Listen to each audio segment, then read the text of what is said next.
Hello there, goodness me, hidey-ho, cheerio children. Well, that's a bit weird. Welcome to a super secret surprise episode of the Strange and Deadly Show. Yes, it's our 2017 Halloween special. Ooh, it's spooky. I'm a spooky guy, and I'm joined by another spooky guy. You'll hear about him in just a moment. God, the secrets I could tell you about him and his spookiness. Anyway, haven't even got past the intro yet, damn it. You've most likely forgotten by now, so let me tell you that this is a podcast dedicated to the Section 3 list, a selection of films related to Britain's video nasties. We pair up these films based on a theme, of course we do, and then we discuss and review them for your, and hopefully our, entertainment. Our entertainment, it doesn't happen that often, but hopefully us not enjoying things is entertaining for you. I'm just going to get on with it. You can subscribe to the show on iTunes, Stitcher, or via any good podcatcher, and you can find more information about us and the other shows we have available, including Lost in the Omniverse, our show all about comic book movies, that's right, on our network over at strangeanddeadly.com. It's a new website. I think it has been introduced. I don't think it was there the last time we recorded anything Strange and Deadly related, but it's there now. strangeanddeadly.com. Go and have a bloody good look at it. Have a good old look at it. So here we are. This is a podcast, and like most podcasts, it's a game of two halves. You've got your first host, who is a polished professional, funny, charming, a bit cheeky. That's me. And then there's the other host, the piece of meat. He sits there glistening like a glazed ham, but he's pretty to look at. You've got to give him that. You have got to give him that. And that person is Tom Elliott. Hello, Tom. Hello, Chris. It's good to be back in our crummy little Strange and Deadly theatre here. But I'm surprised. I've got to tell you, I'm quite surprised because in that wonderful intro you just done, you didn't swear once. Now, we do Lost in the Omniverse these days, which is a bit more of a PG show, so we don't really say naughty words in it. So I thought you would come out of the gate with a load of expletives here. But I'm quite proud of you. You held back. Well done. Thank you very much. Well, look, we lean towards more of a PG vibe. And that's because of, as you say, and that's because of the mainstream nature of the material that we're covering. That just, it kind of, the PG vibe suits that kind of audience, whereas this is a lot scuzzy. And most of you listen to this as scumbags, so it makes sense. That's not the case. You know, we like to be raunchier, more adult. Now, because of that, Tom, I feel it's important that we sink back into the Strange and Deadly vibe. And for that reason, I've prepared a short series of questions for you. That I'd like an honest answer to, please, if you'd like. So would you like me to just reel these off quickly? I'm not sure I'd like you to, but go on. Right, well, you haven't got much choice in the matter. As we well know, I am the lead star of this podcast. Okay. What is the current state of your penis, and what has it been inside of in the past 7 days, please? Current state is glorious, as always. What's it been inside of? Well, the local cheerleading squad. I don't know. I can't answer that second part. But go on. Next question. Okay, fair enough. Let's not get all Harvey Weinstein about this. Right. The second question is: how is your anus coping? With what? Just in general. Just in general, I suppose. Really, what's its general state like? Have you entered anything within it? Have you entertained entering anything within it?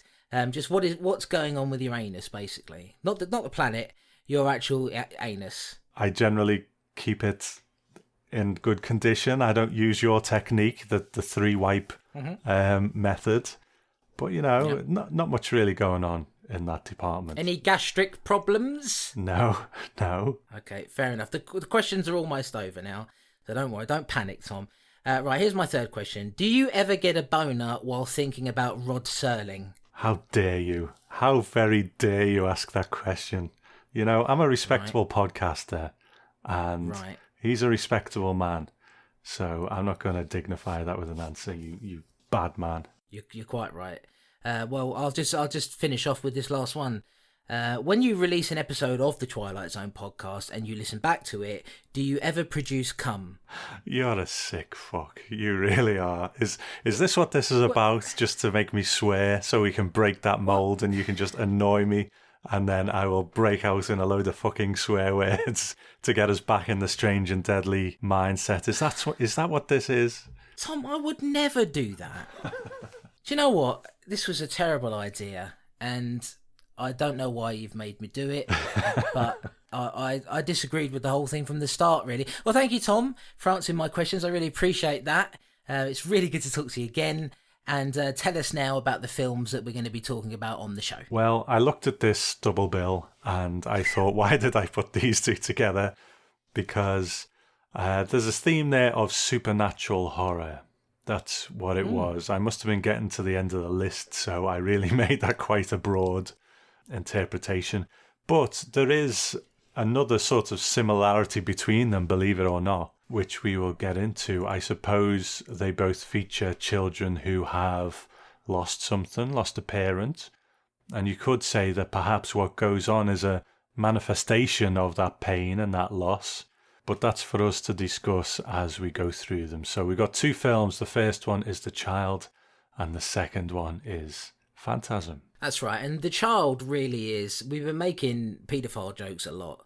You have mostly. I've been avoiding them because I'm a respectable man, as we've clearly been able to see during the introductory portion of the podcast. But to just get it out of the way right now, we are going to be referring to The Child a lot and saying things like, we were watching The Child, or have you got the video of The Child? That is the name of the movie. Don't come down on us, law enforcement. No. But the film is indeed called The Child, and that is really the minor part of the podcast, I suppose, because the main event really is Phantasm, and then we're going to be doing a little retrospective on the Phantasm series, the sequels, only a brief one, so, don't get carried away. It's not going to be like a big special thing. And then at the very end of that retrospective, we'll have, I don't know, maybe a 10-minute chat or so on Phantasm Ravager, which I watched for the very first time yesterday for this show, and it's been one I want to see for a while. Hasn't got a great reputation, it has to be said, so we're going to see what you and I think of it. And I don't think you quite know what I think of it at the moment, Tom. I kind of have an idea of what you think, but we're going to get into that. So yeah, the Phantasm section is going to be sort of the main portion of the podcast. So let's begin by me telling you about this film, The Child, which was released in 1977, also known as Kill and Go Hide, Zombie Children, and Children of the Night. It was directed by Robert Voskanian. I do apologise, I didn't read the O there, and I should have done so. I apologise, I should acknowledge myself later by punching myself squarely in the jaw. Starring Laurel Barnett as Alicia Ann, Rosalie Cole as Rosalie Norden, Richard Hanners as Len Norden, and Frank Jansen as Norden. And let me give you the synopsis of this one. Norden. Okay, go on. Yeah, I love the fact that they never gave him a first name at all. It's not even on the IMDb. So, Rosalie Norden lays a wreath of flowers at her mother's grave. She opens up a bag and retrieves a kitten, cradling it briefly before placing it in the hands of a mysterious creature. This is the first of several spooky events to come. Spooky! It's the Halloween special. I hope, Tom, by the way, you're going to put like sounds of ghosts in the backgrounds and cackling witches and things like that. That would be wonderful. Of course. Now, all of these spooky events, Tom, are focused on the Norden family, who are due a new nanny in the form of Alicia Ann Del Mar. Or Alicia Ann. I could never quite work out exactly how she pronounced her own name, which is not a good sign. The pretty, unassuming young girl drives slightly off-road and finds her car stuck, unable to move. She wanders off in search of help and finds an old woman named Mrs. Whitfield, who invites her over for tea. While there, she mentions the Norden family, and specifically Rosalie. Alicia Ann eventually sets off on her own to find the Norden residence. It's clear from the get-go that the family is unusual. Rosalie's parents are both dead, and she's being taken care of by Norden and Len, and now with Alicia Ann's assistance. It's apparent that Rosalie is a very unusual girl, both needy and also distant. Alicia Ann quickly develops a bond with Len, who is the least strange member of the family. As time goes on, Alicia Ann notices that Rosalie frequently goes out at night, and Norden explains that she visits her mother's grave. He says he'll talk to her to ensure that she stops doing it in the future. What Alicia Ann is unaware of is that Rosalie has supernatural powers and is able to raise the dead. She's looking for revenge, and she begins by dispatching with Mrs. Whitfield, her zombie slaves, tearing the old woman's eye out and leaving her for dead. "Ow! My eye's gone," she probably said. Eventually, Alicia Ann and Len realise that Rosalie wants the entire family dead, killing off Norden along the way. The two quickly make an effort to escape, but Rosalie has a plan in mind for them. Her zombie minions emerge, thirsty for blood, and surrounding a cabin that the last two survivors are holed up in. With Alicia Ann now an hysterical mess, and useless, it seems only Len has the bravery needed to keep them alive as the zombies get closer and closer. Drawing your teddy bear? Uh-huh. That's very good, Rosalie. I draw him a lot. I draw all my friends. I'll draw you sometime. I'd like that. Rosalie, what other friends do you draw? Oh, just friends I meet. In the cemetery?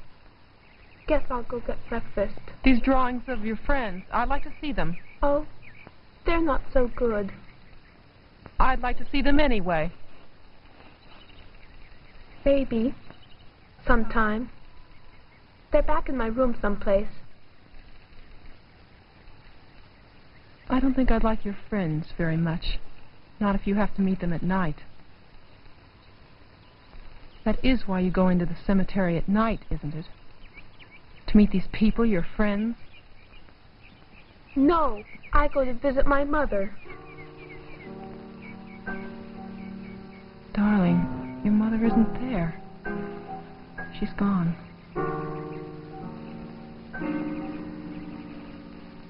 Gone? Gone where?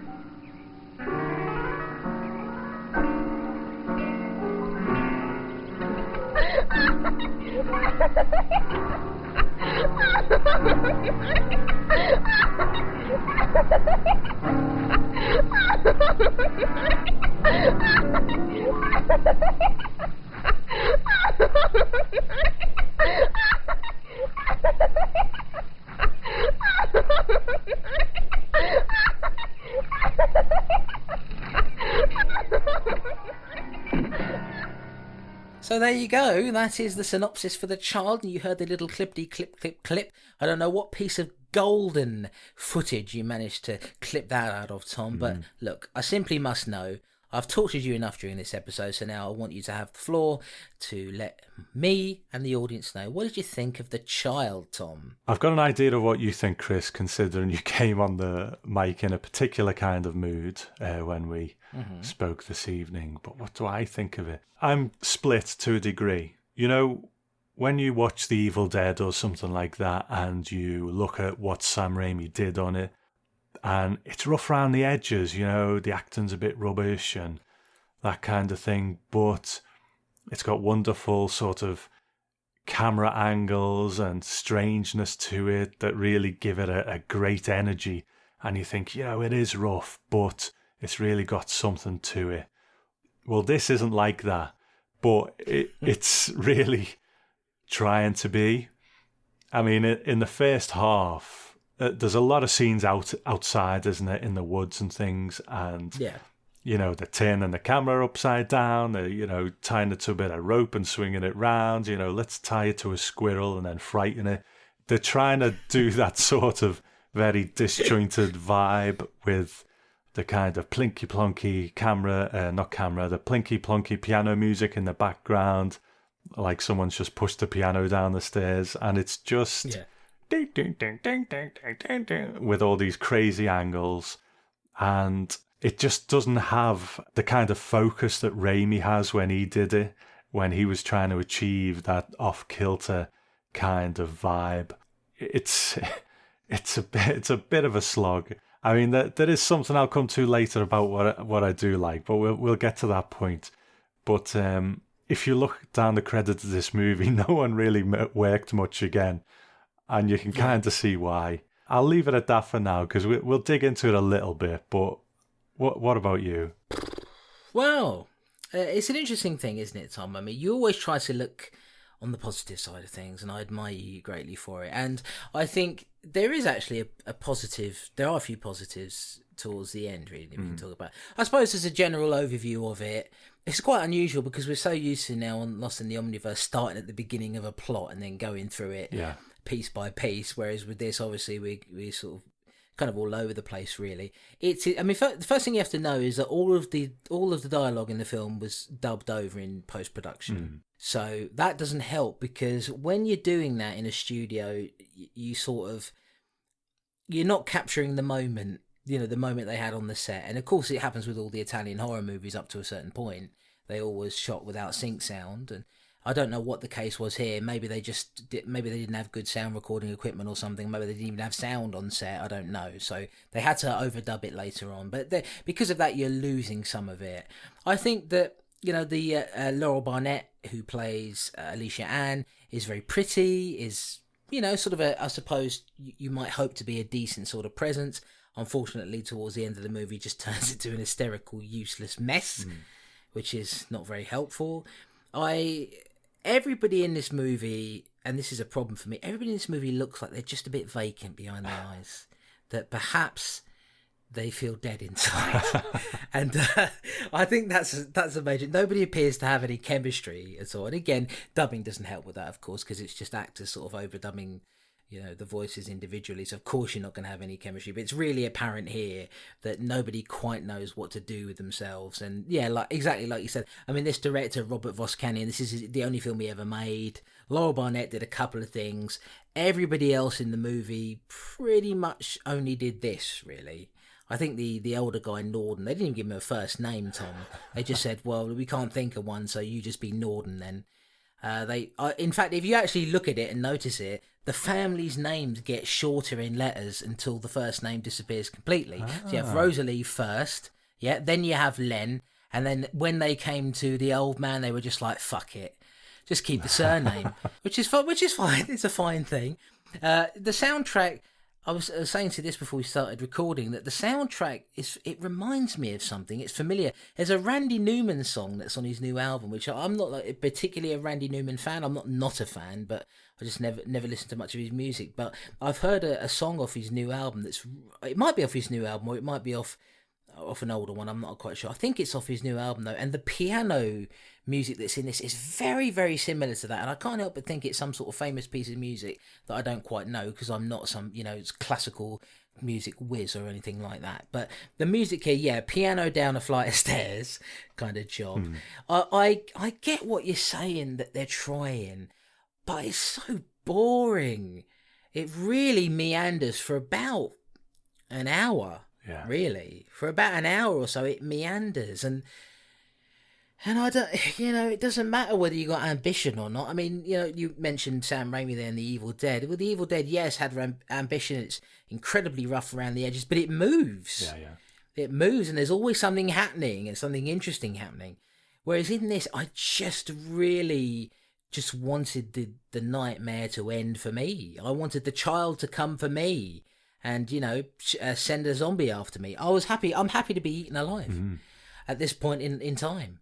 Then endure the meanderingness of it. I think the little girl in this is a weak point in that I think you've got to have presence.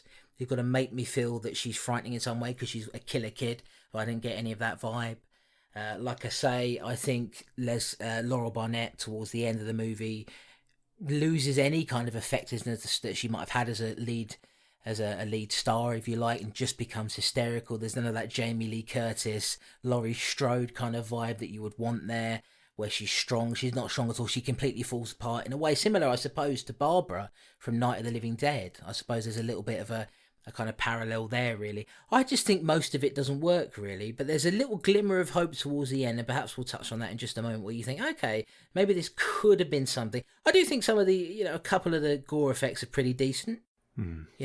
No real problem there. The old woman, Mrs. Whitfield, when she gets her eye torn out, you don't actually see the eye being torn out, but the after shot of that, I think looks pretty decent. Well, when you talk about this meandering to it, I know exactly what you mean, and I completely agree. It has the kind of dialogue where people are just writing words on paper and not really thinking about whether it advances anything, whether it makes sense, or whether it needs to be there. I mean, there's a scene early on when the lead actress meets the old lady in the woods, and the old lady says to her, "Be careful out there in the woods." And the woman goes, "Why are there wild animals out there?" And the woman goes, "Why would you ask something like that?" And she goes, "Well, I saw some claw marks on the trees." And she goes, "Oh yes, so-and-so's found some dead animals." And it's like, well, To be honest, if someone said to me, be careful in the woods, and I said, why, wild animals, I would think that to be a perfectly reasonable question, you know what I mean? Yeah. And it's very indicative of how it is throughout. People talk without there being much point to it. There are some conversations about, the girl losing her parents, that kind of thing. And, if we really wanted to get kind of existential and stuff with this, we could say that this is, it's very symbolic of her inner pain. She's striking out at the world with these abilities that she has, and she's angry at everyone because her parents are gone, and these zombies are manifestations of her childlike turmoil at losing her parents. Sure. Should we get that deep with a film like this? I don't know. Do you know what, Tom? If you want to do it, just go ahead, mate. I've lost the will to live. So if you just want to, if that's what you want to do, then you go ahead. Now I'm beginning to understand. When you talk about meandering, I understand it now. If you want a good comparative piece of media to how meandering this is, just go and listen to Tom reading the Planet of the Apes novel, and you'll get a good idea how bloody long that takes to get through. I'm only teasing you. I'm being horrible to you today, Tom, and I apologise. I love you. I do. I truly love you. If I had my way, I would tongue bathe you all day and all night long. But there's no time for that, Tom, because we're talking about this movie that you love. And that is The Girl from 1977. The Girl? The child even. Whatever. The girl, Tom. Well, she's a girl, Tom. She's a girl. For God's sake. All right. Whatever.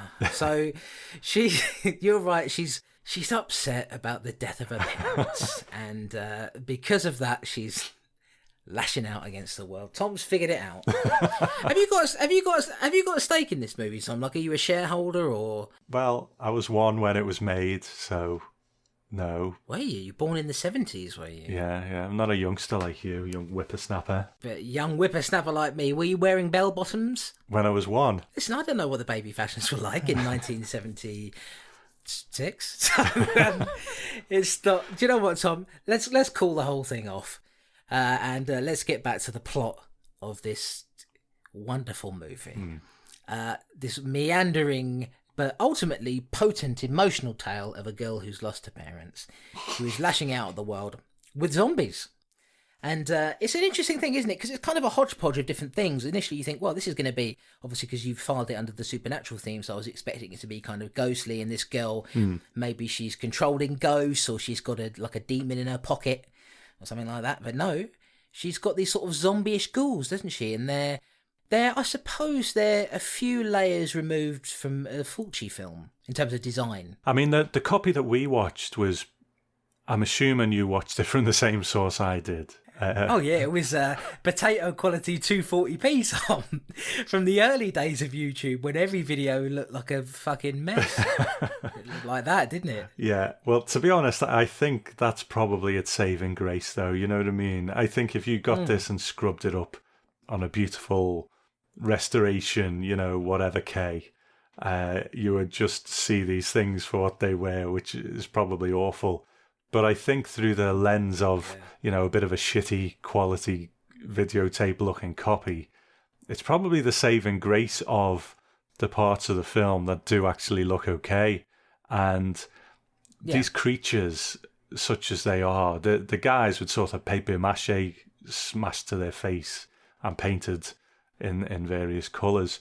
But they are filmed in such a way as, I think, once it gets going, and what's the point in fannying around with the first fucking hour of this movie? Because really.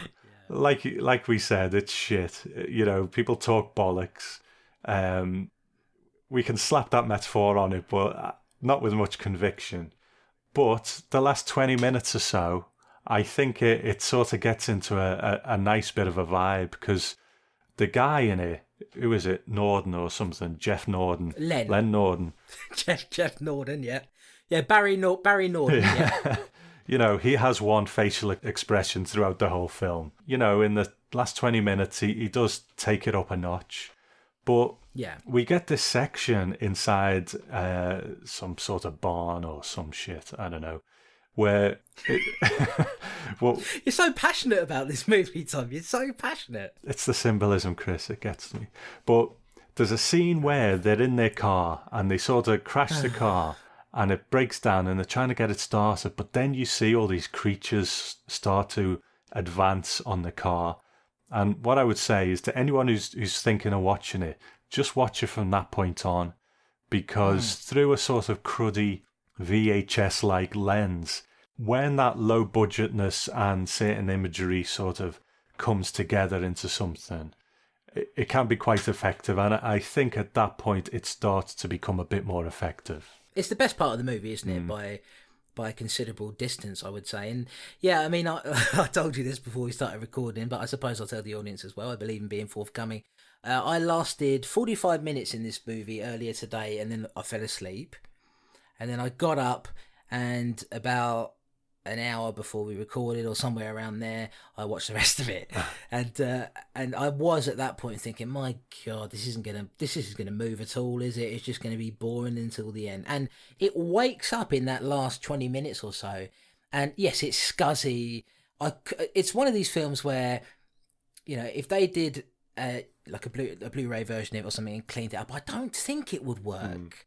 Because I do think this is a film that needs to be scuzzy. Having said that, people probably said the same thing about Texas Chainsaw Massacre, and then you look at the restorations they've done on that, and you think, okay, actually, it's managed to kind of keep all of those elements still there and still look scuzzy, but also have a bit more clarity and stuff. Yeah, so perhaps I'm wrong about that. But this certainly, I think the scuzziness does suit it, and particularly in this section, once the zombies come out and the little girl goes away for a while, which is nice. Because there is a point in the film where they forget about the little girl for quite a while, and they just stick with the zombie attacks. Yeah. And during that section, yeah, it comes to life a bit more.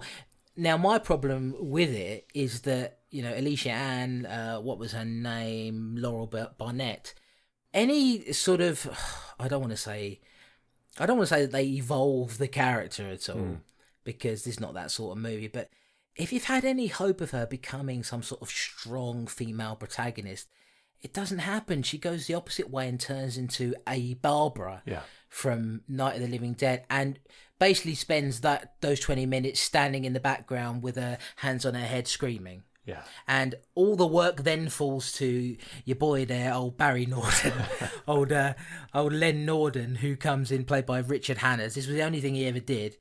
Not the most gifted of actors, like you say, one expression through most of the movie, but has to take the weight of the film on his shoulders from that point onwards. And I think does a pretty decent job of it, really. He has to become the strong guy who kind of comes in and does that while she freaks out in the background. And unfortunately, towards the end of the movie, meets a sad end, doesn't he, Tom? Because I would have preferred he got out and she didn't, because she was getting on me wick. Yeah. But it's not to be, Tom. He gets half of his face torn off, and yeah, the effects aren't terrible. You know, they're pretty good. Here's the thing: I would have quite liked to have seen the eyes being torn out, but a couple of the people in this, your lady there, old Mrs. Jones or whatever her name is, and the older guy, Norton, the one they didn't bother to give a first name to, they get their eyes ripped out, but you only see it after the fact. It would have been nice to see that eye being ripped out in a Fulci styling. You know, I would have quite enjoyed that. But it's not a bad section of the movie, and it does. At least there's that. And like you say, if you can get that section of the film where you can just watch the last 20 minutes or so, definitely do that. The rest of it is shite house. There was like a 2-hour thing on there, and I don't know whether it's a longer cut, a 2-hour cut, but my God. If it is, don't watch 2 hours of this. Please don't watch 2 hours of this. I don't want to be responsible for that. But I don't know. I can't come down on it as much as you. You know, you seem to have had such a bad reaction to it. I don't know. The scuzziness of it, I do like to a degree, but it's just too long. Nothing really happens. People just talk crap throughout it, and then there's a good 20 minutes. And I think that is my end review of The Child, really. Fair enough, Tom. Just want to remind the audience, of course, and this should have no bearing on how anyone feels about Tom, of course, but just bear in mind that Tom does not like the James Cameron movie Aliens. So you can find this film on DVD in the UK via... It's rubbish, by the way, that's my review. Apart from the last 20 minutes, they're quite good, but ignore the rest of it. The film could be found on DVD in the UK via release from ILC Entertainment or via a newer release from 4 Digital Media. Something Weird Video released the film in the US on a now out-of-print DVD, so I don't know how you're going to be able to get hold of that. If you're somebody like me, well-reasoned professional, you'll probably think, I won't bother, I'll take Chris' advice on board. If you're like Tom and you have seen the real, true emotional resonance of this picture, I don't know what to say to you, really, I suppose. Seek help. See a doctor about it. And see how you feel about that. Now, Tom, that's the end of our review of The Child. I would like you to tell me, and I feel sad really that I didn't give myself the chance to read this synopsis. You get the good one. Yeah.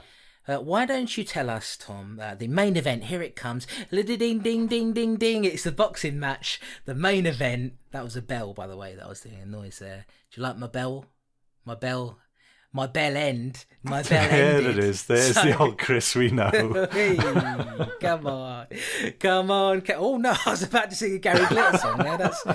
Oh, boy. You don't want to do that. No. Tell us about Phantasm, Tom. All right, Phantasm, released in 1979, also known as Phantasma, and the working title of The Never Dead and Morningside.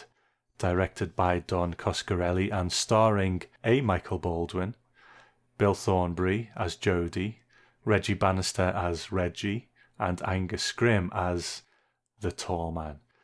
There's something sinister going on at the Morningside Cemetery. Jody Pearson and his friend Reggie attend a funeral there to pay respect to their fallen friend Tommy, who they believe has killed himself. We've learned at the beginning, however, that Tommy was seduced and murdered by a blonde woman who shapeshifts into a villainous older man. Has that ever happened to you, Chris? You've been having sex with a woman and it turns out she's just an old man dressed up? Yes. Good. Sneaking into the funeral is Mike, the teenage brother of Jody, who spots this older man lifting Tommy's coffin all by himself and placing it in the hearse. Jody is Mike's sole provider, following the death of their parents. Mike now fears that Jody is preparing to hit the road, leaving him with an aunt.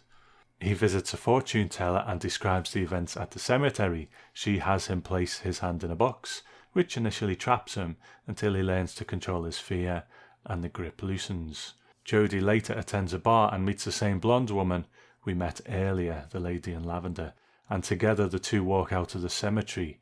Unbeknownst to Jody, Mike has tagged along and he spies on the two as they begin making out, before being distracted by a cloaked little person running nearby. Luckily for Jody, Mike running and screaming proves a life-saving distraction as Jody heads off to calm Mike down. When he returns, the woman has vanished. His suspicions growing, Mike breaks into the mortuary at the cemetery and eventually runs into one of the older man's underlings, who meets a nasty end when a flying metal sphere jabs itself into his head and proceeds to drill as blood jets out until the man falls over dead. Mike then encounters the older man, who will come to be known as the Tall Man. He manages to escape his clutches, but not before shutting the door on his hand and lopping off some of his fingers. He grabs one, which is still twitching, and exits the parlour to return home. At home, Mike shows Jody the severed finger inside a box, proving to Jody that this mysterious tall man is not what he seems. They're forced to explain the situation to Reggie, who visits just as they're being attacked by a large flying insect, which the finger had turned into. Jody and Mike begin investigating the mortuary further, as the tall man attempts to silence them with his cloaked dwarfs and the dangerous metal spheres. Even Reggie is initially thought dead when his ice cream van crashes, but Jody and Mike later meet with him in the mortuary. Together the trio discovers that the tall man is an alien from another dimension, and the cloaked dwarfs are actually local townspeople who have gone missing. They've been crushed down and turned into zombie-like slaves to do the tall man's bidding, and so Jody, Mike and the ice cream man Reggie become three of the most unlikely heroes as they work to avoid the tall man's telekinetic abilities and figure out a way to take him down for good. I'm just a sitting here at midnight, be sitting here till noon. You see, my lady left me lonely. Yes, she did. Baby left me blue.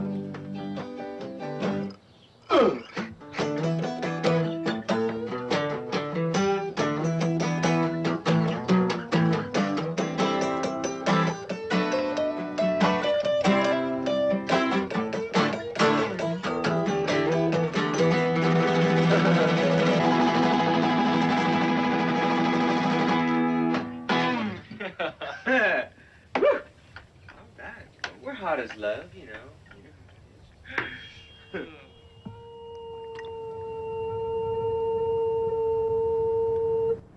Okay, Chris. Well, I'm looking forward to this because in all our conversations over the years, I don't think we really talked about Phantasm that much. Maybe little bits here and there. So, yeah, let's go for it. What do you think of Phantasm? Well, before I do that, Tom, I definitely want to get into it. While you were reading the synopsis there, I've spotted a line that I could turn into one of my great jokes. Go on. So if you don't mind, I'm just going to quickly say that, and this is topical, based on the news that's floating around at the very moment. But Tom, I find that you, because there's a line there that says that Reggie visits just as they're being attacked by a large flying insect, which the finger had turned into. And now I'm going to say, as a sort of joke thing, Tom, your finger often turns you into a parasite. You see? What the fuck is wrong with you? Don't know, mate. Don't know. It's just normal in my world. So, Tom, what do I think of Phantasm? Thank you for asking. Well, I consider it to be a flawed classic. And the flaws in it come out the more times I see it, but that doesn't detract from the fact that I still do consider it a classic and still really enjoy a lot of elements of it.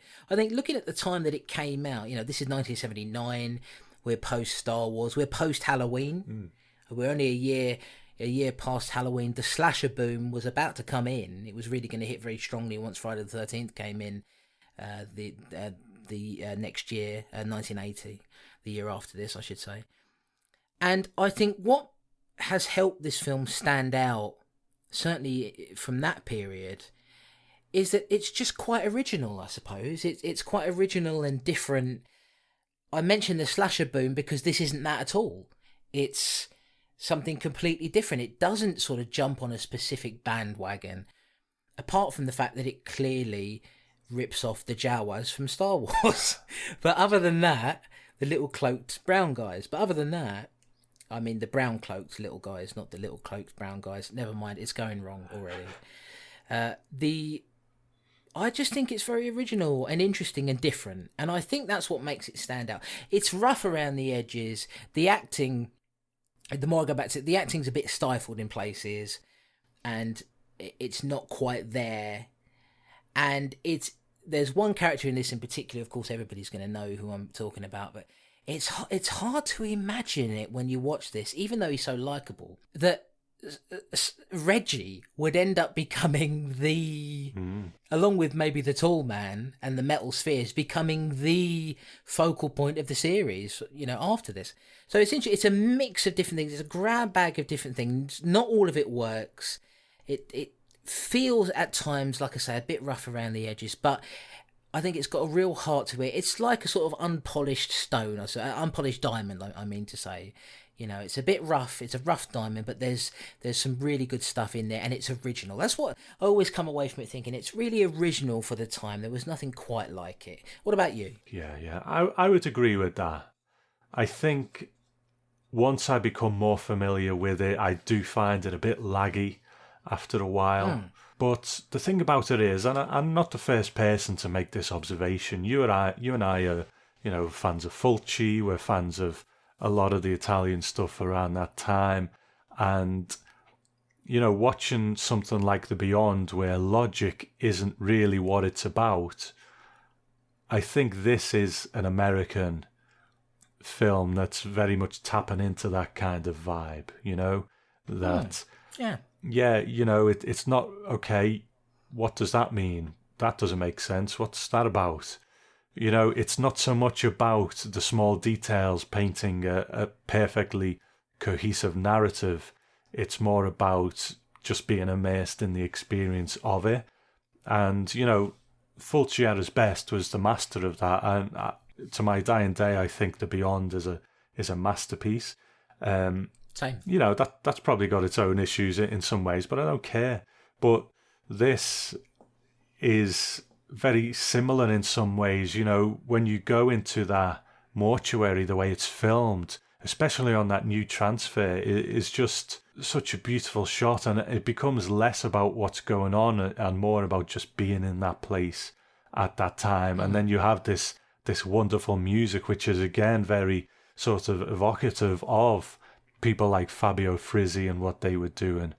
So it's probably one of the best American examples of that kind of filmmaking, which is one of the reasons why I really like the first one so much. We'll talk a bit later about how that evolves going through, but this first one at least very much has that vibe for me. Yeah, it's all about atmosphere and vibe, I think. And the soundtrack, one of the classic horror themes, without a doubt. Do you mind if I do a quick impression of it? Go on. Right.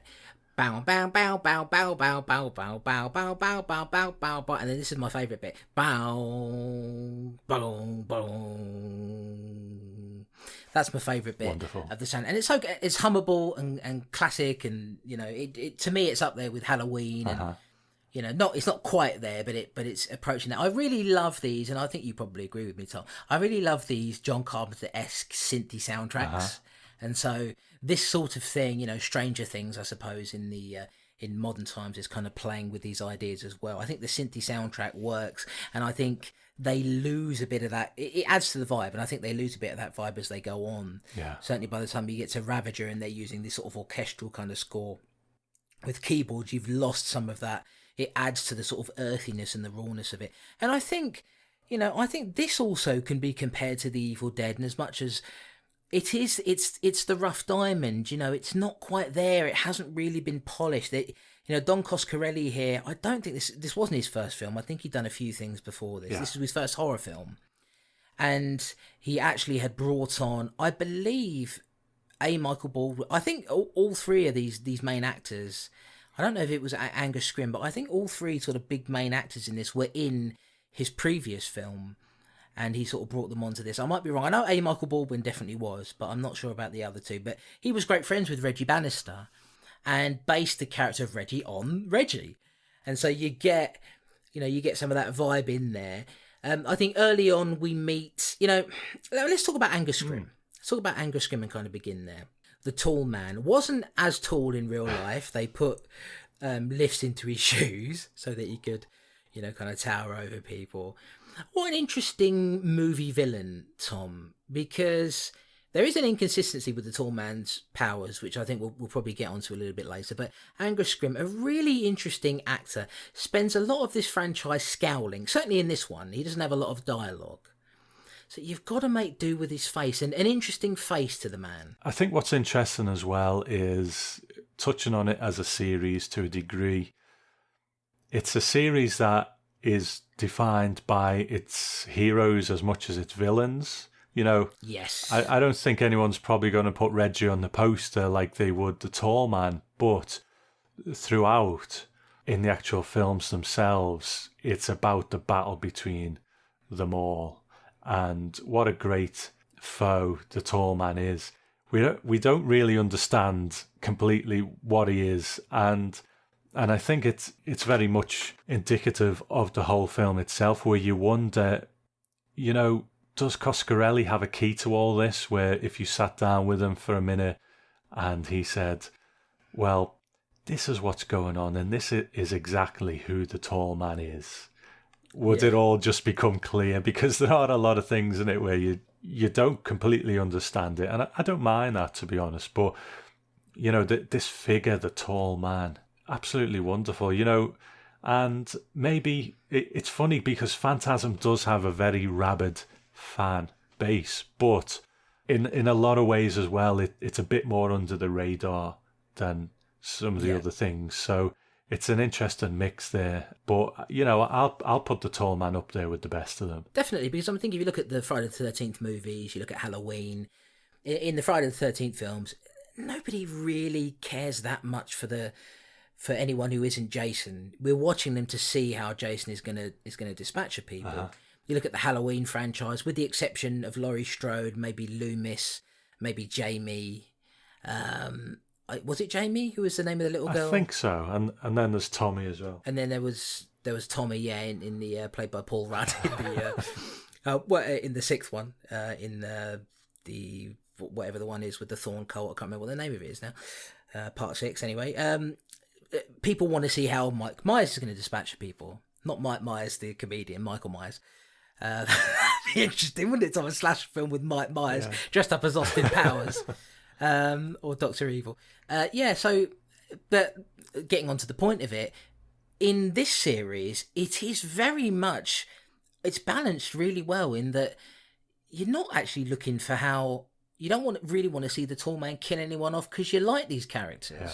And that's one of the things that's really interesting about it. A really strong kind of towering presence in these movies, as the name suggests, but also an interesting dynamic in that they've never kind of weighted it too much in favour of the bad guys and the good guys. But the confusing aspects of the series in general, I mean, I'll be completely honest with you, Tom, I've seen all of these movies now, and I've seen some. I've only seen Ravager once. Of course, I watched it last night. I've seen the rest of them multiple times. I still don't know what's going on. I've got a few concepts and things like that. You know, there's a YouTube video I was watching earlier on. I didn't get to finish it. Where there's this lady there. I think it was on a YouTube channel called Found Flicks, where she was trying to analyse the Phantasm series, and she came up with a theory that seems to make sense to me, that the series is basically multiple realities. Okay. And that at the end of this movie, in one reality, Reggie is actually dead, and the Reggie that's alive from the second one onwards is in another reality, and things like that. And it could make sense that way. You know, I mean, certainly we would have to sit Don Coscarelli down and say, look, just tell us what's going on. Because otherwise, you know, I really don't know. But when I watch this, I don't mind it so much. I'm aware of it. Like I said, going back and watching it, even at the very beginning of it, when Mike's there... Yeah. When you've got Jodie and all the rest of it, the acting is not great. No. All these people are new to it.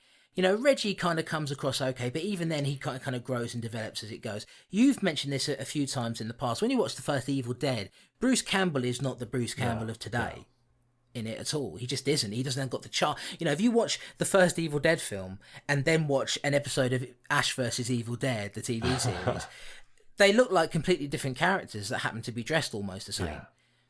Because, you know, he's gone on to become a better actor and develop it and have the charisma and the charm and all the rest of it. And he didn't have that back then.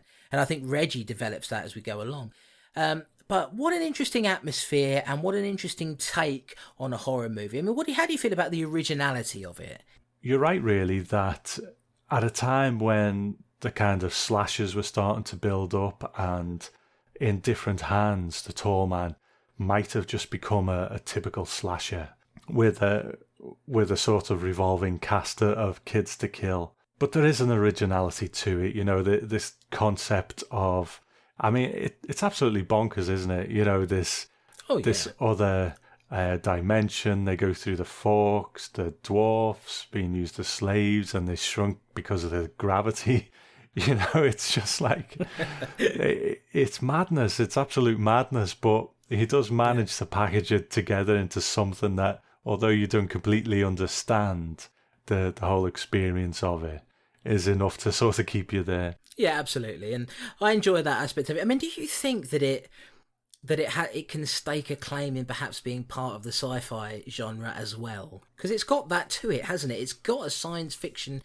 I mean, they develop that a little bit more as you go on, but it sticks with the horror vibe as well. But there is a bit of a sci-fi aspect to it, I think. You're right, actually, because I think the tall man himself, on the surface, is pure horror, really.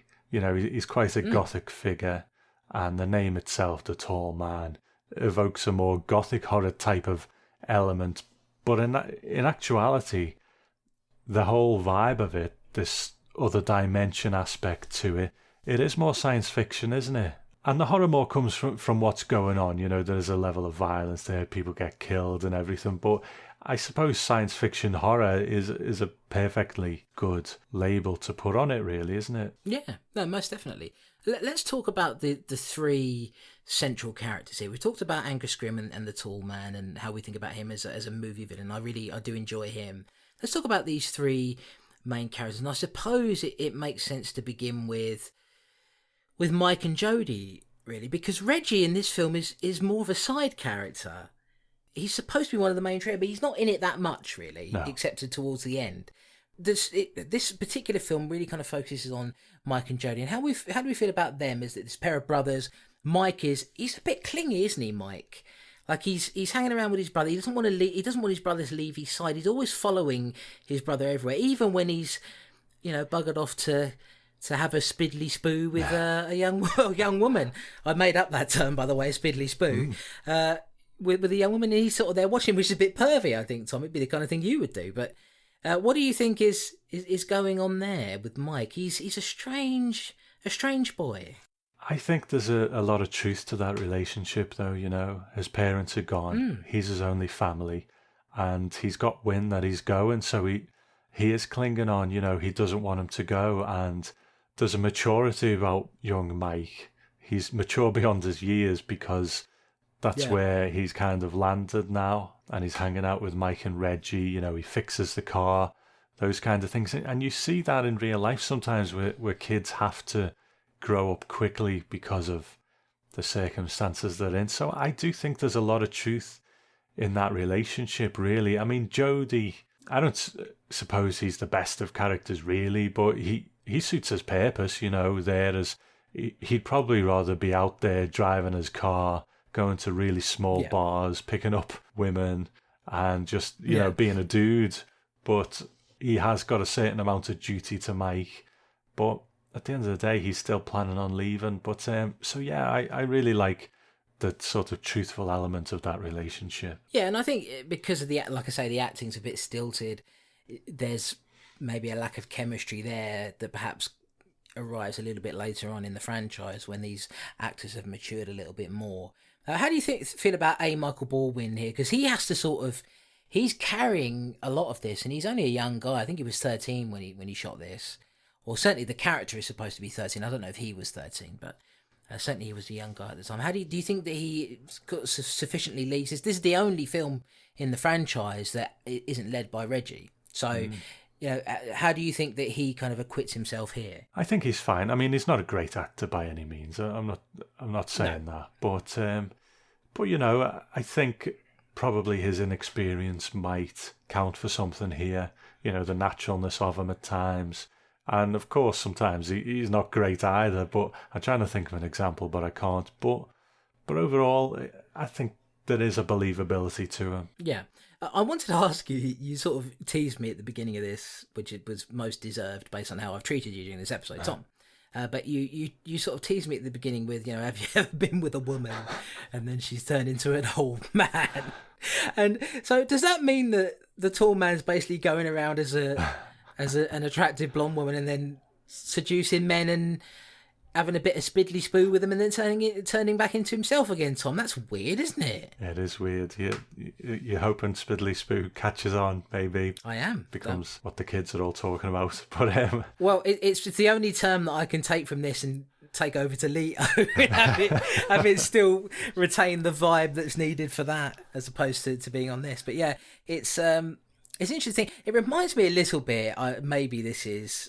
Maybe I'm wrong on this. It reminds me a little bit of a film called Under the Skin. The one recently? Yeah. Okay. With Scarlett Johansson. Only in that idea of, am I going to get into spoilers for saying this? I suppose, oh dear. I don't know. I'm going to kind of spoil Under the Skin a little bit here. So just go away for 10 seconds and then come back. Put your iPod down or whatever you listen to this on and come back in 10 seconds.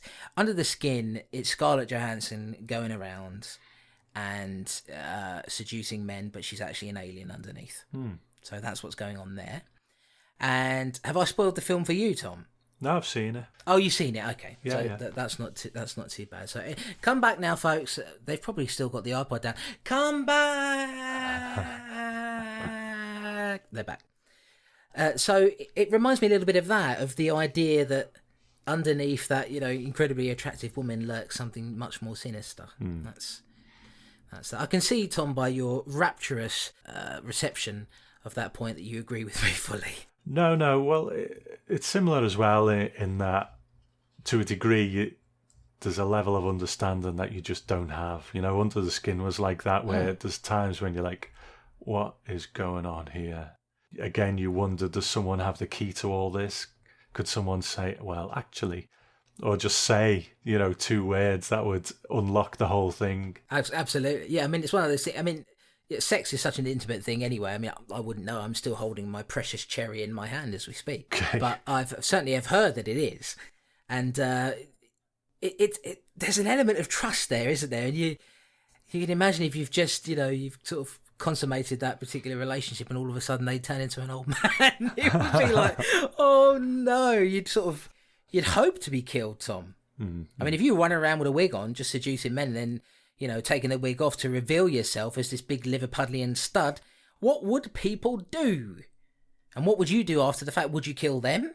Would they kill you? Or would you just both walk away and never speak of it again? Well, it's actually, I mean, people have told me about this. It's never happened to me, but, someone's sitting down to enjoy some material and they're working away there on Mr. Happy. Ooh, yeah.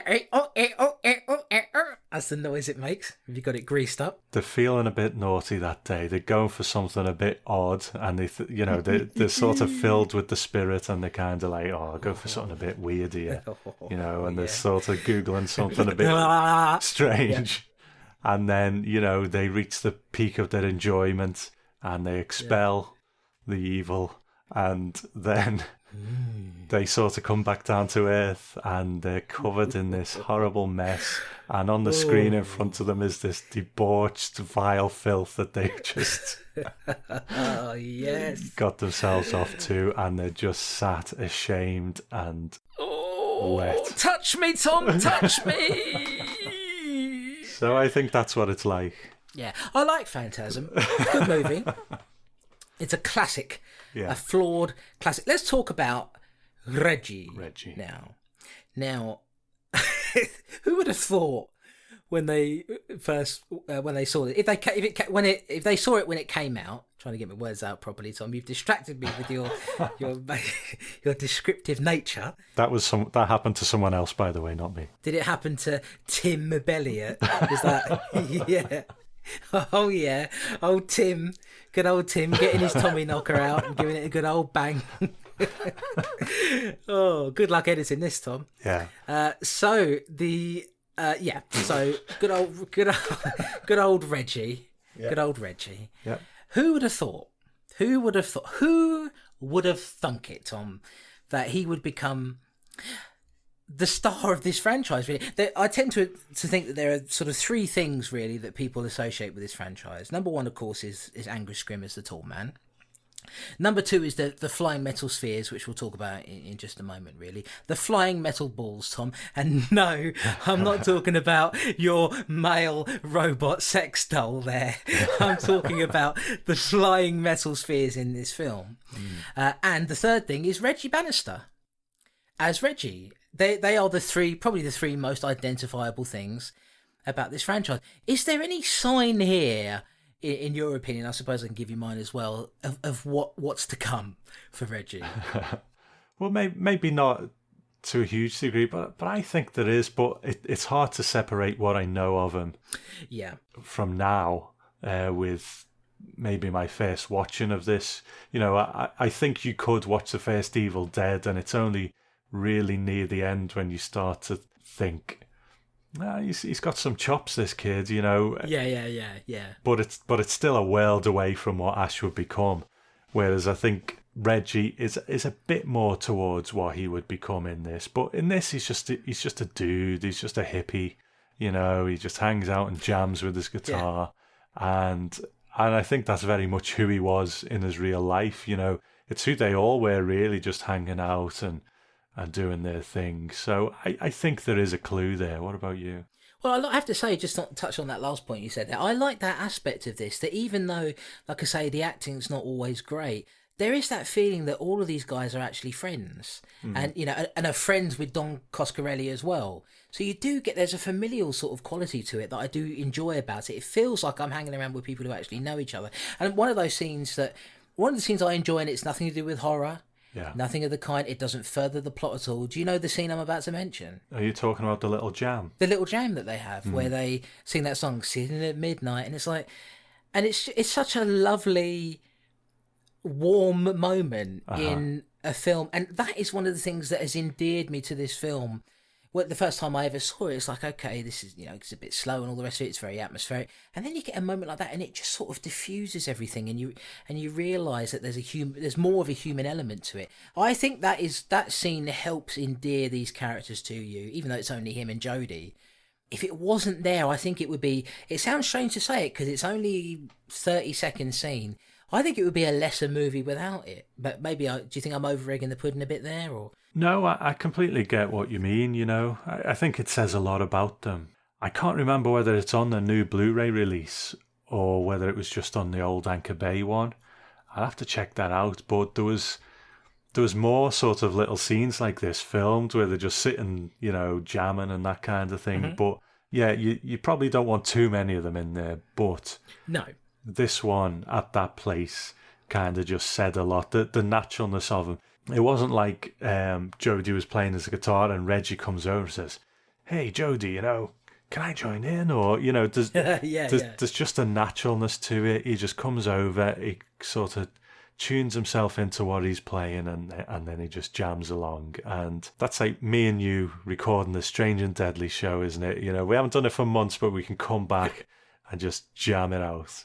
Right, we can get out all of our dirty feelings and then go back to the PG show and be like, "Hello, do you like superheroes? We do as well." We could just leave this. Strange and Deadly's become our little dirty bit on the side, sort of thing. No offence intended to anybody who is that in somebody's life, but yeah, it almost feels like they were just filming Bill Thornbury playing guitar. Yeah. And then they just said, "Reggie, I'm just going and join him," and they just happened to film a really great moment. I think that Reggie, there's a little bit of the charisma there. Like I say, he's more of a side character in this until the end. He doesn't have any. This is probably the least screen time he has in the entire franchise, and I just think he's immensely likable, and we'll talk about his likability more as we go through it. But I have to say, I again, just viewing this as a standalone piece of work, I never would have thought from this that he would be the guy. Because you think about the fact that the dynamic throughout the franchise is that the tall man is in reality is chasing Mike. Yeah. And wants Mike for some purpose.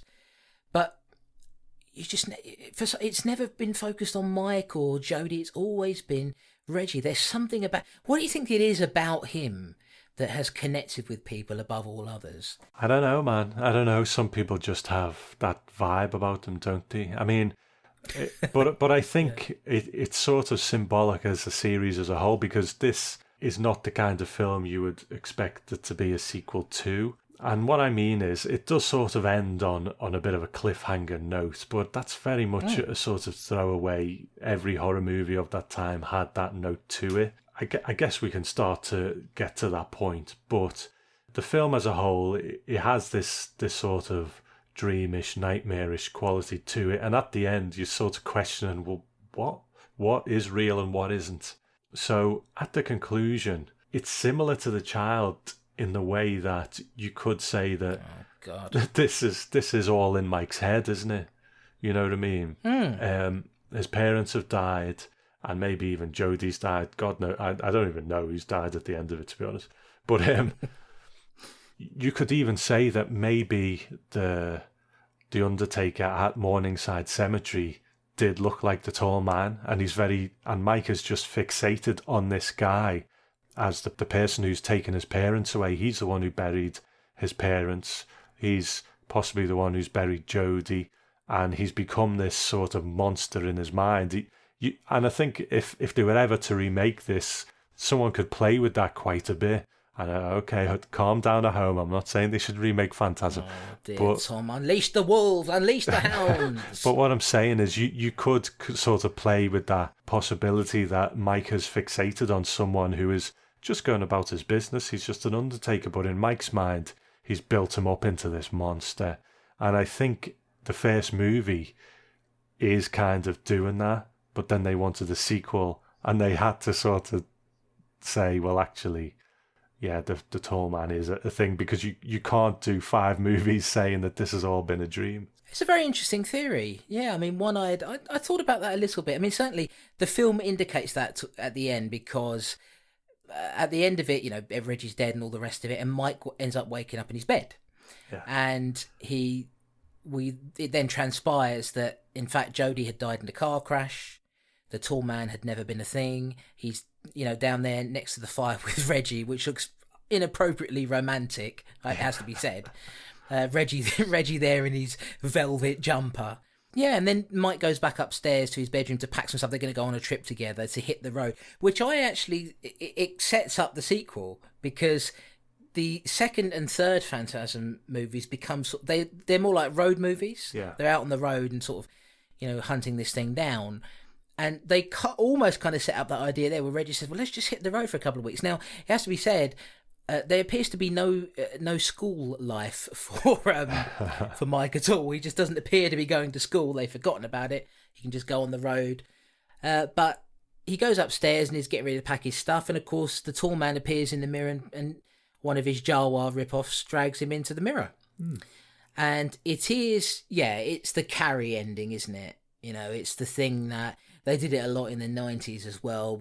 During the sort of renaissance of slashers again, they came back and Scream. And I know what you did last summer, did the false ending at the end of every one of them, where, it looks like Jennifer Love Hewitt is about to live, but actually she's being dragged away by the killer. But in the sequel, she's alive and well, and it's just a false ending sort of thing. So it feels a little bit like that. I think they shot alternate endings, didn't they? Because I've got the DVD set. I haven't got the Blu-ray set yet, but I've got the DVD set, the old one that came in the Metal Sphere box set. Mm.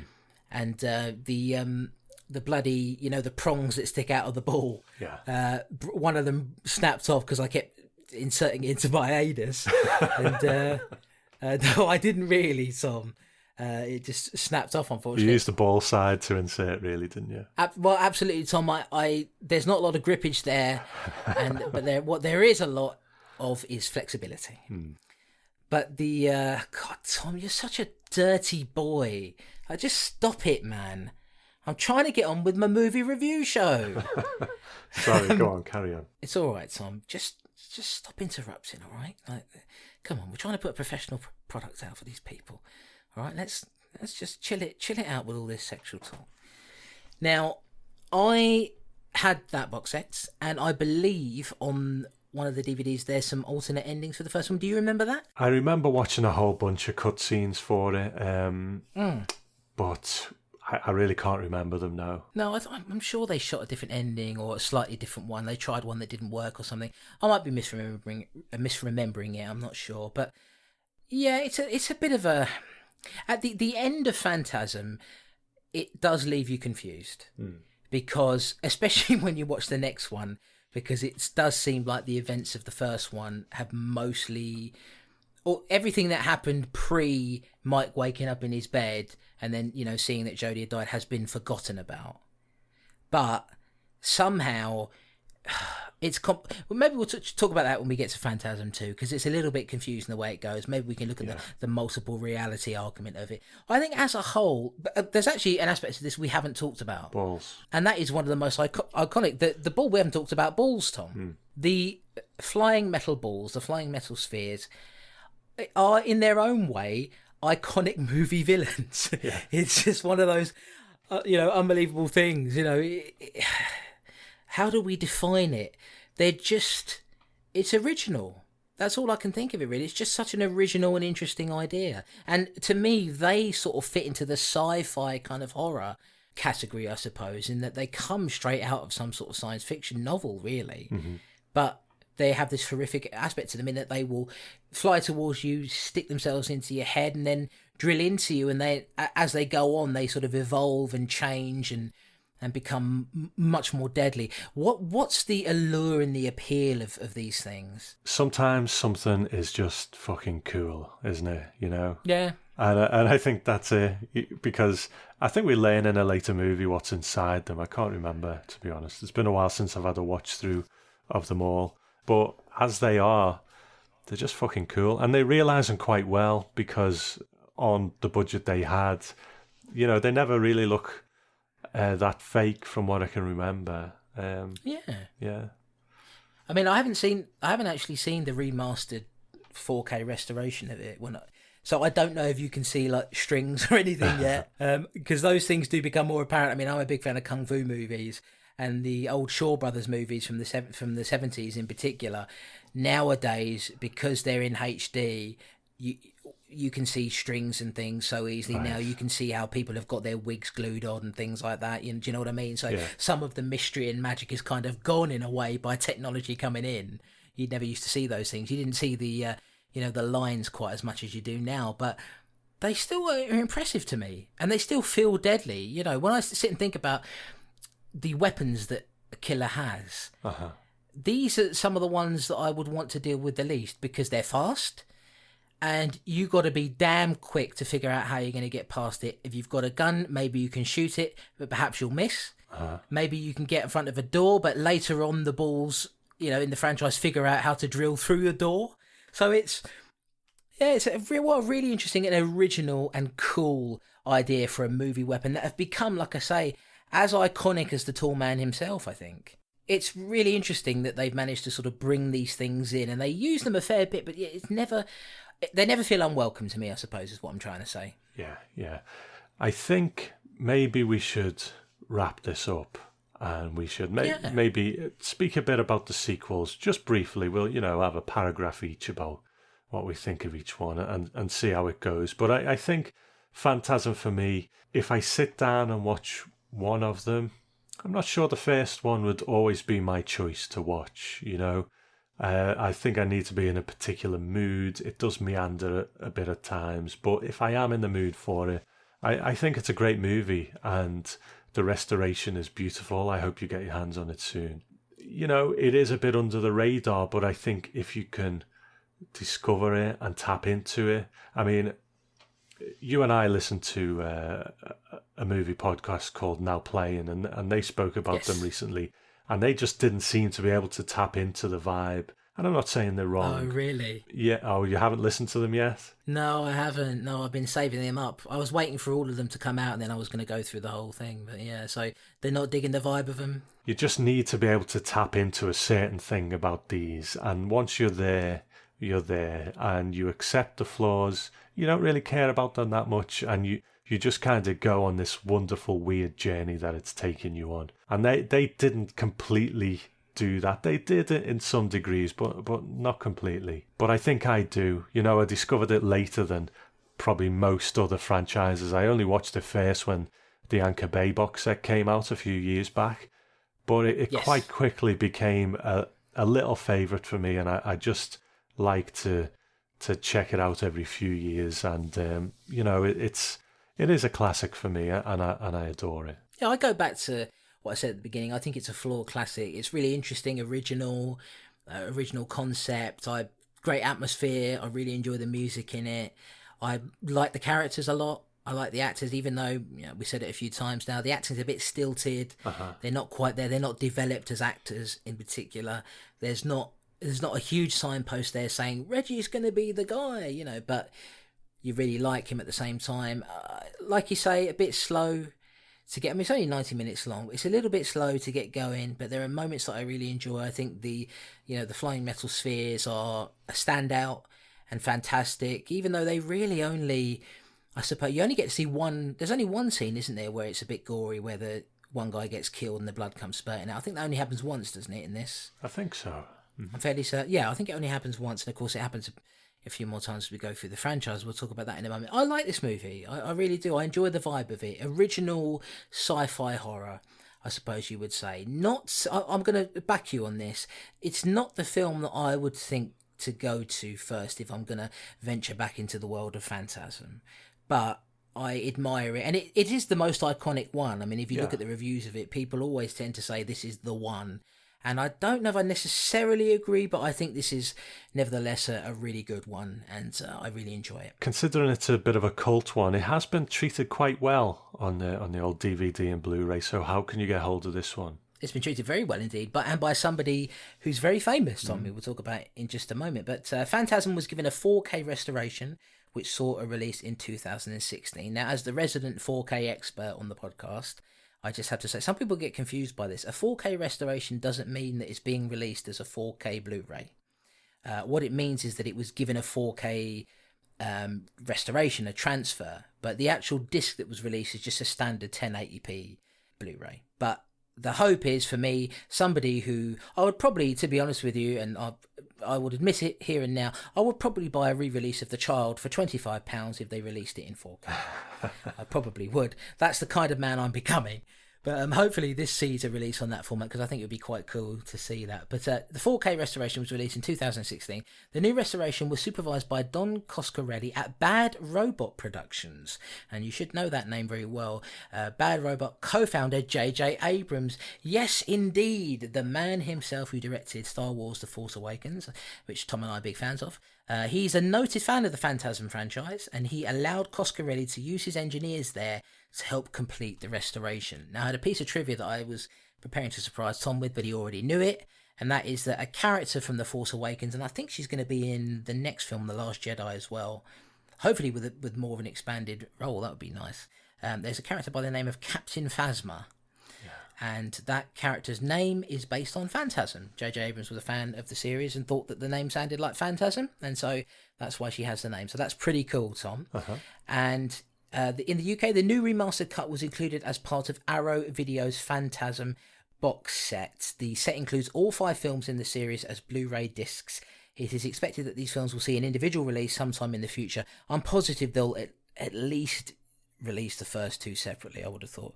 Although considered limited edition, this set is still widely available for purchase online. Tom, you mentioned there briefly that the new restoration looks really good, right? It does. It's beautiful. You know, it's quite stunning, to be honest. And I mean, your setup is better than mine. I would imagine it'd look even better on yours. Oh, thank you very much for the compliment, sir. Yeah, I'm really looking forward to seeing that. In the US, this cut was released separately as Phantasm Remastered on Blu-ray and DVD, in addition to a franchise box set entitled The Phantasm Collection that has now sold out. It seems to be out of print, but I'm sure you can find it somewhere. If you're trawling eBay looking for stuff, I'm sure you will find it. So that brings us on to the Phantasm sequels, Tom. So there are 5 Phantasm films in all. There were 4 sequels to this original movie, and we begin with Phantasm 2, which I'm going to tell you, Tom, is my personal favourite. Okay. Yes. And I will get your opinion on it in a moment. I think it is a better film technically. It's a slicker film.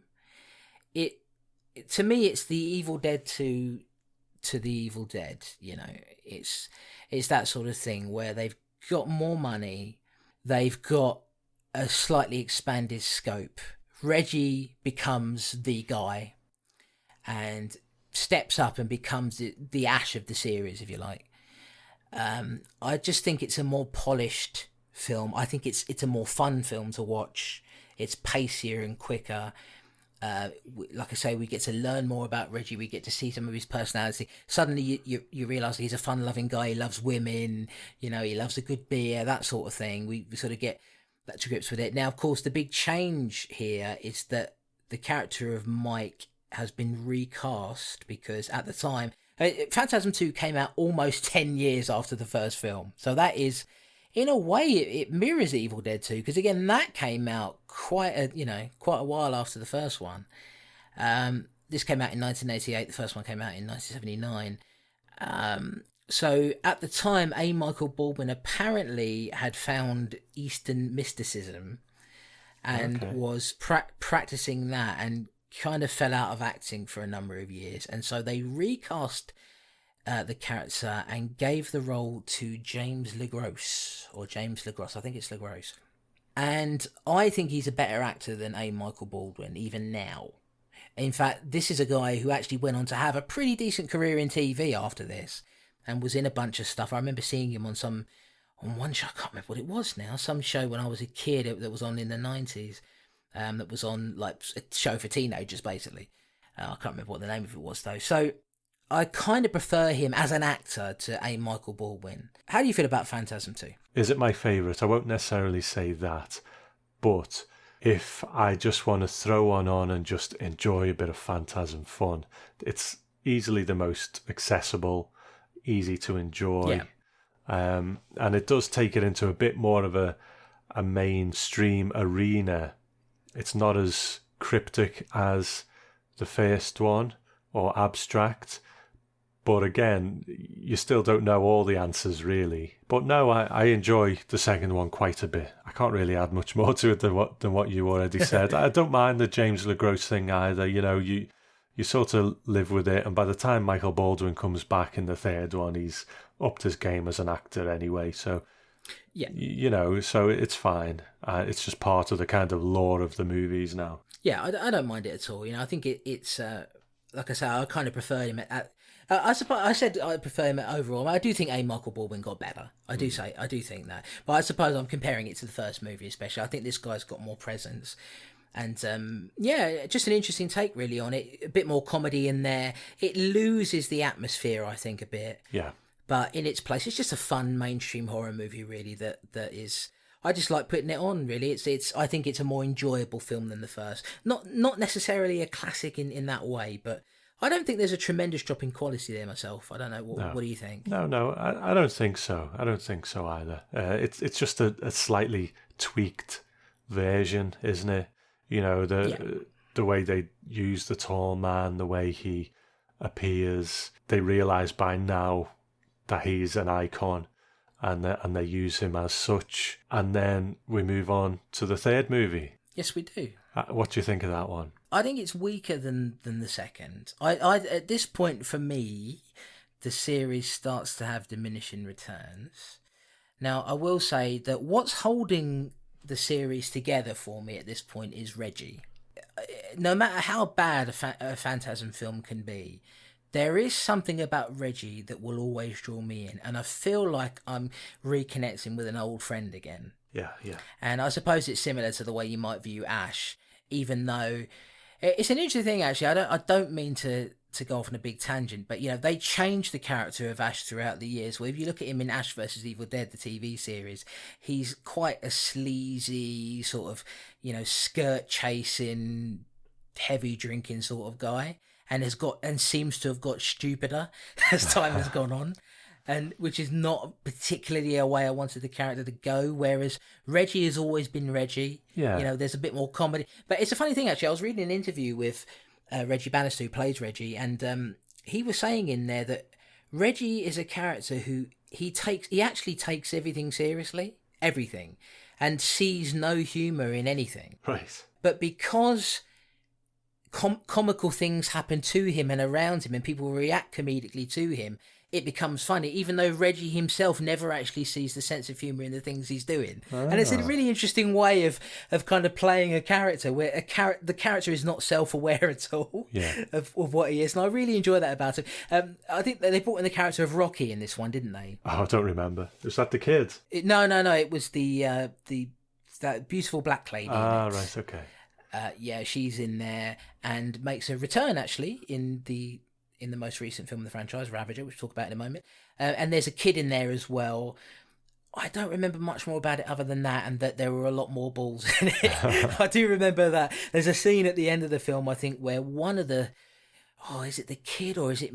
I think Reggie gets pinned up on a wall with all the metal spheres around him, and then the film, because I guess we should say one of the things the series became known for in the second and third one especially is the I suppose in the first one as well, really, the false ending thing where it's like, oh, it looks like the characters might die at the end of this one, you'll have to find out in the next one, and then at the beginning of the next one they've managed to get out of the situation somehow. In the second one, it happens that they're being chased by the tall man, I think it is, and at the end of it in the car. And in this one, Reggie looks like he's about to be killed by the bulls, and so on. But yeah, I guess we can't remember too much about that. I remember even less about Phantasm 4 Oblivion. So what do you think of Phantasm 3, Tom? If you took part 2 as a starting point, you know, the sort of big studio movie, let's throw a bit of money at it, let's try and put it out there big. Phantasm 3 is the sort of cheaper sequel. You know, these days sequels get treated quite well, don't they? But you would often see in the old days the drop off with the sequel would be quite big. It looked a bit cheaper. You could tell there wasn't enough money in it. And I think Phantasm 3 suffers from that to a degree. It's like, you know, the party started with part 2 and it was over quite quickly, and they sort of cut the purse strings. Is part 3 the one where you see the origin of Jebediah Morningside? Is that the one where he starts to flash back, or is that in part 4, Oblivion? I think that's part 4. Is it? Okay. Well, yeah, I think so. Well, let's talk about part 4 then, and maybe use that as a starting point. There's a wonderful scene where Jebediah Morningside creates these the prongs, you know, the two things that you walk through to go to the other dimension. And he walks through as Jebediah Morningside, and he comes out immediately as the tall man. And we know that, you know, time and space works however Phantasm needs it to work. So it's what I love about Phantasm, where, like I said before, does Don Coscarelli hold the key to all this, where he can say a few words and you understand it all. I like that the actual key to it all is just slightly beyond our understanding, and that's what it is in that scene. He goes through that. What happens to him when he goes through the forks? Does he get possessed by some sort of alien being, or is he actually gone for like years and years and years, and this good man, Jebediah Morningside, is corrupted and becomes evil and gains powers in some way? We don't really know 100%, but I just love that image of him going through and coming back immediately as the tall man. Yeah, definitely. It's one of the biggest mysteries in the franchise, I suppose. And it seems like such a key to it, but I don't think we'll ever find out. Unless, like we say, we do kidnap Don Coscarelli and handcuff him to the radiator until he can spill the beans on what's going on. It's an interesting thing, and it's also nice to see Angus Scrimm playing, you know, a nice character in this, because we're so used to him being so menacing as the tall man, and you get to see the side of him that I think is really much more like who Angus really is in real life. He's always been a very sort of a gregarious, lovely man. So it's a very interesting mystery. I mean, it is a funny thing. Up until this point, you mentioned there, things can get a bit confused and all the rest of it. It does seem, I was actually going to say when we were reviewing the first film, the tall man's powers appear to have no particular logic to them. He just appears to be able to do anything they choose him to do. You know, there doesn't seem to be any limitations to that. We do get to see the return of Michael Baldwin, and I believe Bill Thornbury comes back as Jodie. Yes, he does. So the original trilogy are back. That's really nice to see. That's one of the things I enjoyed about this, was seeing, you know, Michael Baldwin and Jodie Thornbury. They're grown up now. They're older guys. You know, Michael's is a better actor. Of course, you know, Reggie's there as one of the mainstays. My problem with this movie is that it's starting to get closer now to, well, I suppose it was really. It's now looking like a direct-to-video movie, which is a problem for me, in that it's now starting to... It's veering a bit closer to that Hellraiser side of things, where we're like, okay, the quality control is kind of not there anymore. Fortunately, you've got that original trilogy, and you've got Don Coscarelli, so he never manages to quite lose his grip on it, which I think is probably a testament to him and also to these original actors and how likeable they are that you get there. But I do remember coming away from it at the end thinking, I don't know what happened there. I really don't know what happened at the end there. I really can't work out what's happened, because it seems like in the past few films that there's been a new tall man, and that they have set this sort of precedent in that there's no stakes there, because the tall man doesn't seem to be able to be killed because there's always another one. So it's like, do you know what I mean by that? So it's like there never seems to be a finality to it. I'm going to disagree with you quite a bit. Okay. I think I'm going to disagree with probably a lot of people, because I often see part 4 getting a real pasting. It seems to be the one that people just don't like, you know. But I think tonally, they pull back on the humour a bit on this one, and Mike seems to be on his own journey, and there's a possibility there that he's going to replace the tall man. And I think you're right, it does look a bit cheaper, but I think in what they do, he starts to use a lot of clips from the original movie, and that might have been cost saving, I don't know, but it does bring back a bit of that sort of dreamy element to it. But I think tonally it just really works for me, that the sort of balance that they strike, dialing back on the humour a little bit, and there's this suggestion that Mike is going to become the next tall man. But in the end, and I love the end, and I take on board where you think, well, what the hell just happened there? But for me, what happens is, so spoilers for anyone, but for me what happens is Reggie is last man standing kind of thing. He's got his ice cream man outfit on, and he struggles his way through those forks. And in my mind, I wish I'd have watched at least the end of it now so I could say this a bit definitely, but I'm just kind of relaying the feeling I have of it. But he goes through and he manages to fix it. He manages to either beat the tall man or go back in time to make sure the tall man never happened or something. Again, it's very fitting in with Phantasm being just beyond what you understand. And he goes through and he fixes it and he does something. And I think the last scene isn't it Mike and Jody or Mike and Reggie or something in the ice cream truck driving along, and he says, did you hear something?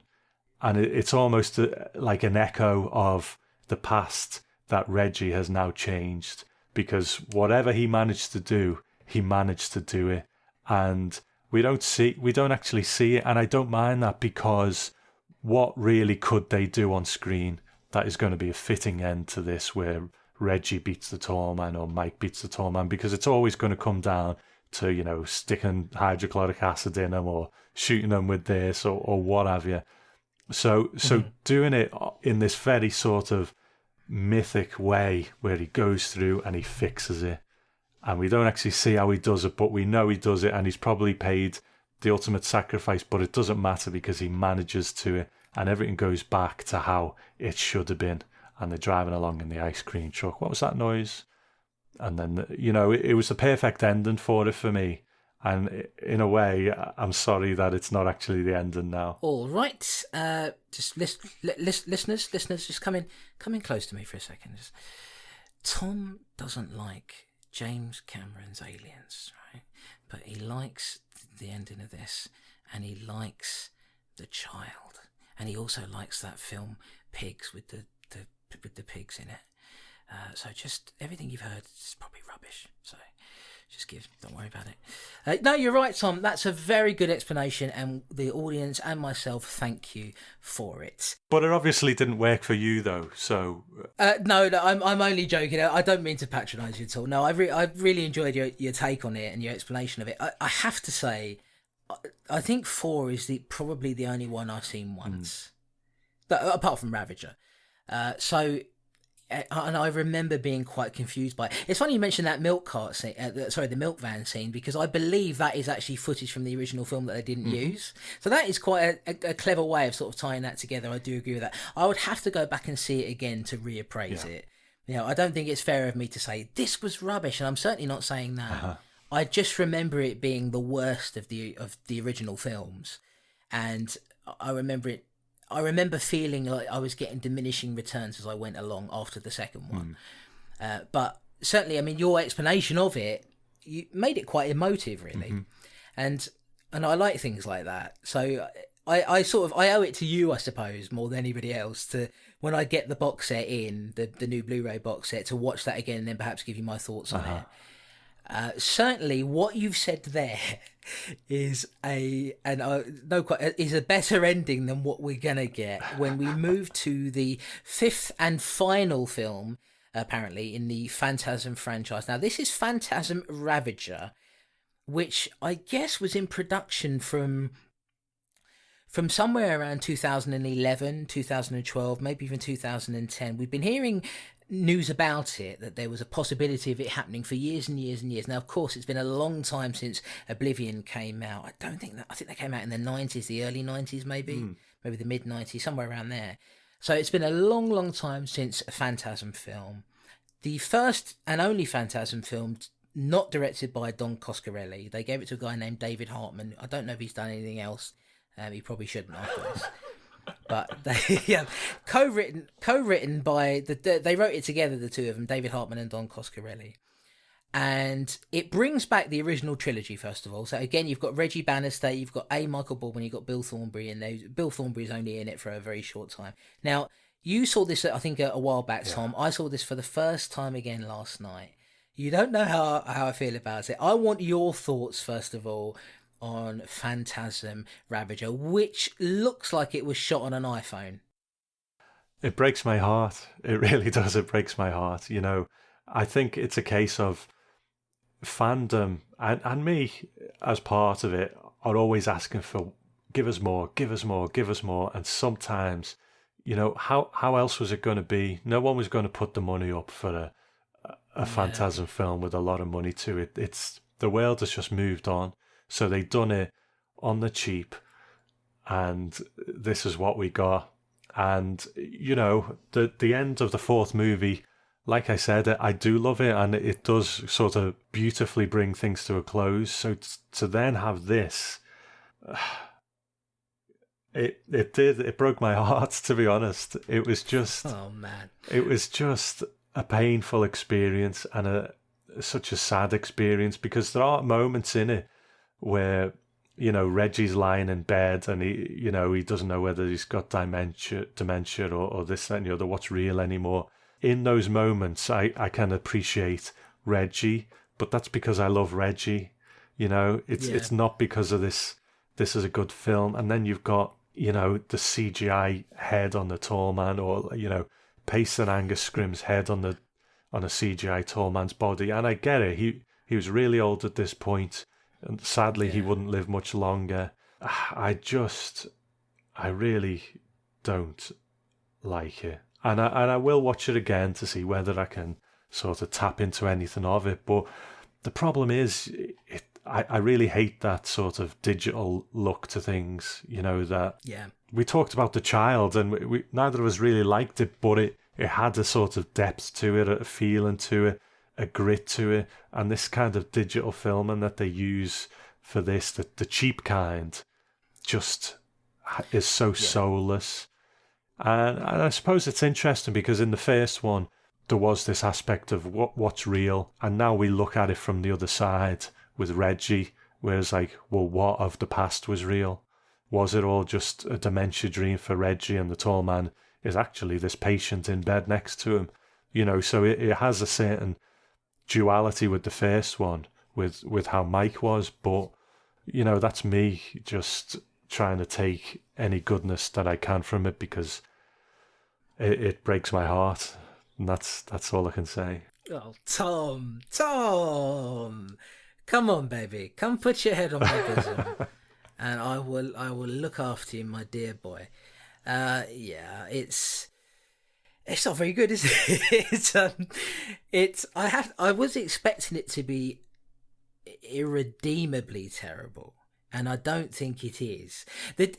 Let's start with the digital look. I mean, we don't want to go on about this for ages. Let's start with the digital look of it.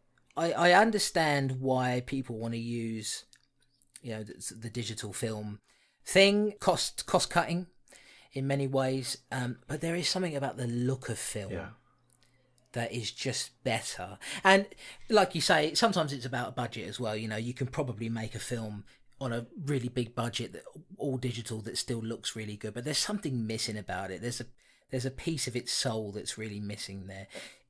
So it's not shot particularly well. It doesn't look great at all. Like I say, it's got that real all digital. It looks like a horror film you would find for £1 in like a bargain bin somewhere. It's one of those kind of things. Yeah. You know, it's not quite there with that film. What was that film with the CGI birds that became really, really popular as a terrible cult film? Oh, I can't remember. I know the one you mean, but I can't remember the name of it. Yeah. It's not as bad as that, but it's heading in that direction in terms of the look of it. Reggie is what's keeping it going. Yeah. You know, Reggie Bannister is there. He's wonderful to look at. His personality is still there. You get to see Michael Baldwin again as Mike. I think this is the best that he's been as Mike. For probably the best in the franchise, really. Just in terms of his acting is better. I quite like the scenes the scenes where it seems like Reggie's suffering from dementia, and he's sitting there with Mike on in his wheelchair, and Mike's on a bench next to him, kind of talking about him and saying, "Well, no, none of this is actually true. You've got early onset dementia." That had a touch with me as well a little bit, because I'm facing the possibility that someone in my family may have that. Or maybe close to it, so that kind of it tugs on my heartstrings a little bit there. Yeah. But the narrative is so choppy. It's so choppy. I was quite smart because I didn't really know anything about the production of it particularly until after I watched it. And I went on the internet and had a quick look at it, and I was shocked that this was a cohesive thing that came together. I was under the assumption that they had filmed 2 different movies essentially and had kind of blended them, because nothing seems to fit properly. There'll be a scene where Reggie is, does he have dementia? I don't know, but anyway, he's there in some sort of future, and then it turns into Terminator for a bit, the future segment of Terminator, where but like a really shit version of the future bit in Terminator, and Mike's there, but he's part of a resistance now, and the tall man and the balls have taken over the world, and then just as you're sort of getting into that, you're thinking, okay, at least it might, the CG's horrible and all the rest of it, but at least there's something here. It'll flash back to Reggie, and he's sitting in a wheelchair by himself. Yeah. And then it goes back to that bit, and then it comes back to the dementia bit, and you're like, what story are you trying to tell? It seems like they don't know. And that's one of the great crimes of it. Well, it started out as a potential web series, didn't it? It was just going to be like episodes of Reggie doing whatever he was doing, but it was just going to be these little mini things, and they expanded it. So I think you're right. There is an element of stitched togetherness out of it. Yeah, so, I mean, I did read that it was a troubled production for quite a while, and it took a while to get it into the state that it's in even now. So it must have been a bit of a mess, really. I mean, I would have preferred, personally, if they had just taken... Reggie comes out of the portal, because it tries to follow on directly from the end of the 4th one. With Reggie out there and the prongs are there. I would have preferred if he'd just come out and they'd just pursued this idea of them being in the future. Yeah. I would have preferred that to them flashing back to it. Well, no, actually, this is all in Reggie's head. But then the film ends and they're in the future again. So it's like, well, what reality is real? Or are there... Perhaps it plays into the idea that there are, in fact, multiple realities. That in the first reality... Everything that happened in the first film up until Reggie dying is one reality. What happens after that is another reality. And then what happens at the end of the 4th one is another reality. And then what happens with Reggie in the care home is another reality. That these could all be multiple realities that are playing into each other. It just doesn't make for an entertaining watch. I kept being pulled out of it every time. I thought, okay, the CG's horrible. Somebody's head just exploded in that horrible George Romero Diary of the Dead sort of way, where it's like, George, come on, you don't need to be... I know it's saving you money, buddy. I know you're having it rough, and I miss the man terribly. He's a hero of mine. But and a similar thing here, the head explosion, it's horrible. But every time you get excited about it, it pulls you back to Reggie in the wheelchair. And there's nothing wrong with Reggie Bannister being an actor. I enjoy that. But it just doesn't mesh well, Tom. It just doesn't mesh well. And it looks bad, and it's... I wish they'd left it alone. Yeah. Really, I just wish they'd left it alone. It's one of those things where it's like, people, after Freddy versus Jason came out, people were like, wouldn't it be brilliant if it was Freddy versus Jason versus Ash? And it's like, no, it probably wouldn't. And you're probably better if you just leave it where it lies. And that's the way I feel about this. And it's lovely to see Angus again. I've got a lot of time and affection for Angus. I've seen a lot of interviews with him. He seemed like a lovely man. I knew he was ill. And yeah, like you say, they're CGIing him into the body because he probably couldn't walk very well at that point. The guy could probably barely stand up. And it's like, I love seeing you, but this isn't what I wanted. This isn't what I wanted at all. I will watch it again just to see whether there's something I can take from it, even if it's just as a bit of a You know, when you see the cast of an old TV show coming together on stage and sort of, you know, chatting together, and it's nice to see them together again. Maybe I can tap into that vibe from it. I don't know, but I watched it the once and I was just deflated afterwards. I really was. Yeah, I mean, when they get into the car near the end and it's the three of them, it's, you know, Jodie, Mike and Reggie again, I genuinely felt a bit moved by that. I was like, and, you know, Mike kind of looks back at him in the back seat, like the trio to get together. And I thought, this is what I want. That would have been it for me, because this is the last venture. You know, they've already said this is the fifth and final installment in the series. That is more of what I wanted. And when he meets up with Mike again and they have that big hug, you know, I feel all of that. That means something to me. Yeah. Just the rest of it around it is, oh boy, it's rough. Yeah. It's rough. And it's a damn shame that the series has to end on that note. I would just say, and we'll leave it here and then we'll end the episode, Tom. Do you liken it at all to the end of the Hellraiser franchise? Prior to, I know there's a new one coming out that people are saying it seems like it might be. I think I read a tweet from you saying that you'd heard an interview or something, and it sounds like this new one might be promising. But the one before that, what was it called? Revelations. Was it Revelations? Yeah. Does it feel like that to you, in a similar vibe where you think, oh, you've just sort of killed it at the end here? Not as bad as Revelations. Revelations is just a fucking it's abomination of the highest order. It's really, really bad. I think that the presence of Reggie and Angus and Mike and Jodie raise it above that. And if it wasn't filmed for like 30p and, you know, a packet of ciggies or something, could this script have been something better if they'd have had money? Possibly. If it looked better, then maybe it would have been better. But although it's fallen far, I don't think it's fallen as far as Hellraiser. But it's similar though in the way that they both look like shit, the last films. A strong condemnation of Hellraiser Revelations by Mr. Tom Elliott there. Yeah, I would say if you buy the Phantasm box set, just take this disc out and throw it at somebody and see if you can impale them with it, like at the end of Hellraiser 3. Yeah. Hell on earth, and that's what this film is. No, actually, it's not irredeemably terrible, but what a tremendous, crushing disappointment it is. Yeah, all the same. Yeah, and that is the end of us talking about the Phantasm franchise, and that is going to be the end of your spooky Halloween special. I'm doing all the voices for you. That was a witch. The other bits were lightning crashing. And hang on, ting ting ting ting ting ting. That's the wind chimes. So you've got all that there. Happy Halloween to all of you. If you're listening to this on Halloween, I hope you've enjoyed it. God knows when we'll be back to the Strange and Deadly stable. Not there are any horses in there. Just forget about it. I don't know when we'll be back, but we will be eventually.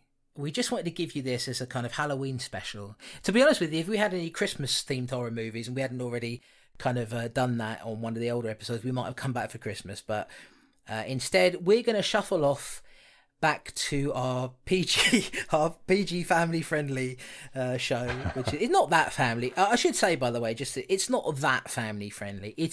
We err on the PG side of things, but in the last episode, you had me essentially talking about the fact that I'd got my Wonder Woman 4K Blu-ray in, and that I essentially was wanking off into a sock about it. But we managed to dampen it a little bit. So it's not that family friendly, but it is much more so than this. Yeah. We hope you've enjoyed it. Tom, have you got anything to say about anything? Just in case you feel like you might have skipped an episode by mistake, we did actually switch the movies out this time. It was supposed to be the Ballad of Jimmy Blacksmith, was it? And the ballad of Jimi Hendrix. No, it was supposed to be the chant of Jimmy Blacksmith. Fucking hell!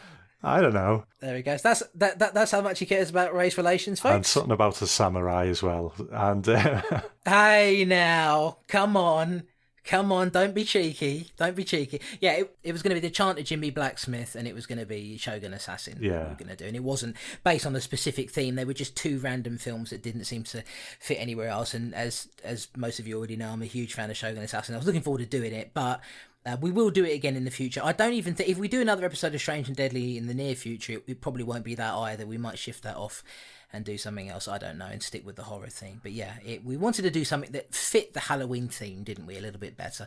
Have you got anything to say, Tom, about any projects that are coming up? Do you want to promote anything? No. Fair enough. Well, I tell you what, Tom, I want to promote Lost in the Omniverse. Hey. It is our comic book movie podcast that we do.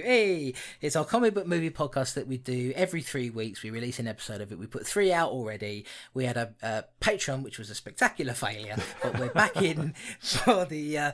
We're back into the main feed. There, we're going to be doing a few extra episodes of it here and there, a few bits and pieces. And the next episode, the episode 4, where we talk about the film Thor. I am a Nordic god. That's Thor.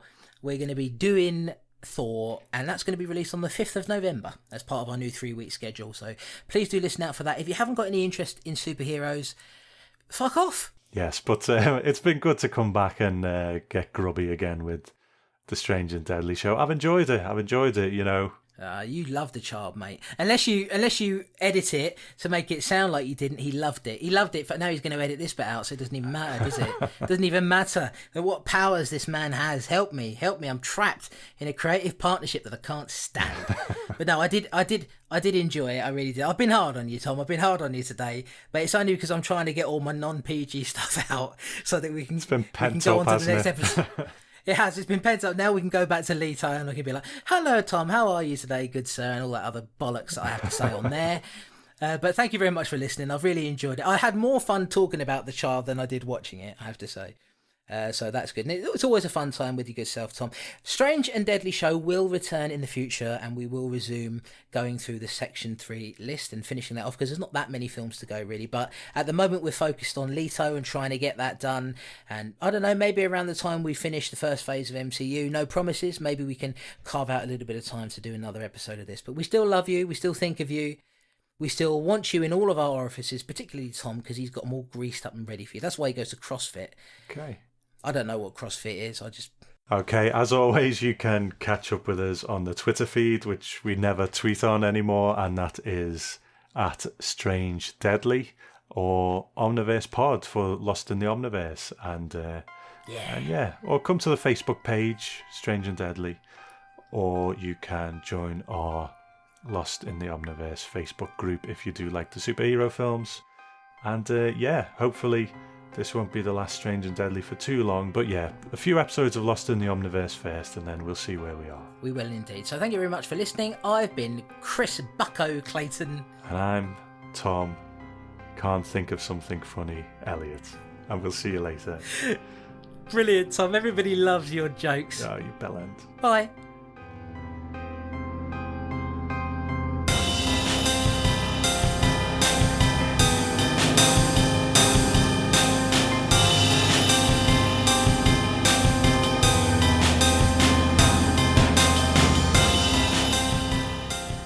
You've been listening to The Strange and Deadly Show. Music by Danny Davis. Artwork by Dark Ink One. Presented by Chris Clayton and Tom Elliott. To listen to the back catalogue or other shows on the network, visit strangeanddeadly.com.